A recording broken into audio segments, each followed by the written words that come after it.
సరిపోయింది. అందరు నన్నేనండి. మీరు నా ఏజ్ లో ఉన్నప్పుడు సారీ చెప్పబట్టే ఇలా రోజు చింతపండు తీసుకురావడానికి వస్తున్నారు.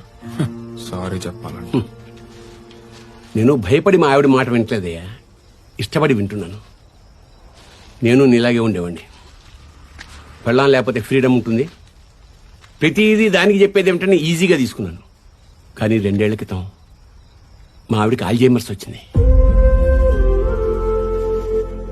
దానివల్ల అన్నీ మర్చిపోతారట.